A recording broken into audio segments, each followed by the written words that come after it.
ICC বদলে দিল বিশ্বকাপের ফরম্যাট। 2027 ওডিআই ওয়ার্ল্ড কাপ ও 2028 টি-20 ওয়ার্ল্ড কাপে বড় পরিবর্তন। Welcome to cricket live by Hasibul. আজকের ভিডিওতে আমরা আলোচনা করব আইসিসির এক বড় সিদ্ধান্ত নিয়ে। 2027 সালের ওয়ানডে বিশ্বকাপ এবং 2028 সালের টি-20 বিশ্বকাপের ফরম্যাটে গুরুত্বপূর্ণ পরিবর্তন এনেছে আইসিসি।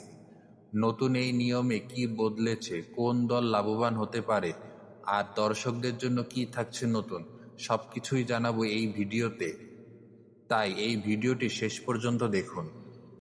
আইসিসির বার্ষিক সাধারণ সভায় 2027 সালের আইসিসি পুরুষদের ক্রিকেট বিশ্বকাপ এবং 2028 সালে আইসিসি পুরুষদের টি-20 বিশ্বকাপের নতুন ফরম্যাট অনুমোদন করা হয়েছে।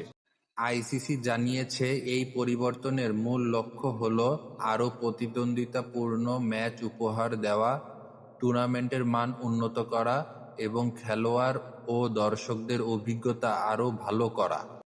প্রথমে আসি 2027 সালের ওয়ানডে বিশ্বকাপের কথায়। এই বিশ্বকাপ অনুষ্ঠিত হবে দক্ষিণ আফ্রিকা, জিম্বাবুয়ে এবং নামিবিয়ায়। টুর্নামেন্টে আগের মতোই 14টি দল অংশ নেবে, তবে এবার থাকবে সম্পূর্ণ নতুন 3 ধাপের ফরম্যাট। প্রথম ধাপে যোগ্যতা অর্জনকারী 14 দলের মধ্যে নিচের 3 দল একটি সুপার সিরিজ খেলবে। এই সিরিজে বিজয়ী দল দ্বিতীয় ধাপে উঠবে। দ্বিতীয় ধাপে মোট 12টি দলকে 2টি গ্রুপে ভাগ করা হবে। প্রতি গ্রুপে থাকবে 6টি করে দল। গ্রুপ পর্ব শেষে প্রতিটি গ্রুপের শীর্ষ 3 দল এবং 2 গ্রুপ মিলিয়ে সেরা পরের একটি দল সুপার 7-এ উঠবে। এরপর সুপার 7 পর্বে 7টি দল একে অপরের বিপক্ষে খেলবে। এই পর্ব শেষে শীর্ষ 4 দল সেমিফাইনালে উঠবে। প্রথম স্থান অধিকারী দল খেলবে চতুর্থ স্থান দলের বিপক্ষে, আর দ্বিতীয় ও তৃতীয় স্থানের দল খেলবে অন্য সেমিফাইনালে। এবার আসি 2028 সালের টি-20 বিশ্বকাপে। এই আসরটি যৌথভাবে আয়োজন করবে অস্ট্রেলিয়া ও নিউজিল্যান্ড। এখানে অংশ নেবে 20টি দল। তবে এবার গ্রুপ বিন্যাসে এসেছে বড় পরিবর্তন।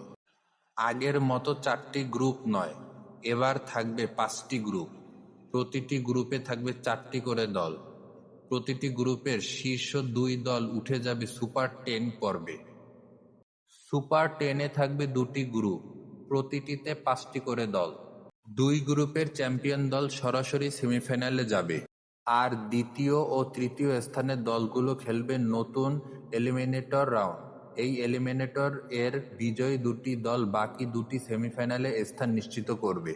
আইসিসি একই সঙ্গে 2028 সালে টি-20 বিশ্বকাপের বাছাই প্রক্রিয়াও প্রকাশ করেছে।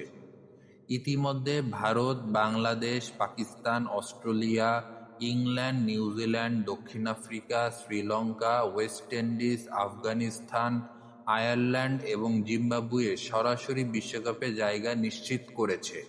বাকি 8টি দল গ্লোবাল কোয়ালিফায়ার এবং আঞ্চলিক বাছাই পর্বের মাধ্যমে বিশ্বকাপে খেলার সুযোগ পাবে। এর ফলে আরও নতুন ও উদীয়মান দল বিশ্বমঞ্চে নিজেদের প্রমাণ করার সুযোগ পাবে। সব মিলিয়ে বলা যায়, আইসিসির এই নতুন ফরম্যাট বিশ্বকাপে আরও প্রতিযোগিতামূলক ও উত্তেজনাপূর্ণ করে তুলতে পারে। তবে এই পরিবর্তন মাঠের খেলার কতটা ইতিবাচক প্রভাব ফেলে, এটি সময় বলে দেবে। ভিডিওটি ভালো লাগলে একটি লাইক দিন, বন্ধুদের সঙ্গে শেয়ার করুন এবং ক্রিকেটের সর্বশেষ খবর পেতে ক্রিকেট লাইভ বাই হাসিবুল চ্যানেলটি সাবস্ক্রাইব করে পাশে থাকা বেল আইকনটি অন করে রাখুন। ধন্যবাদ।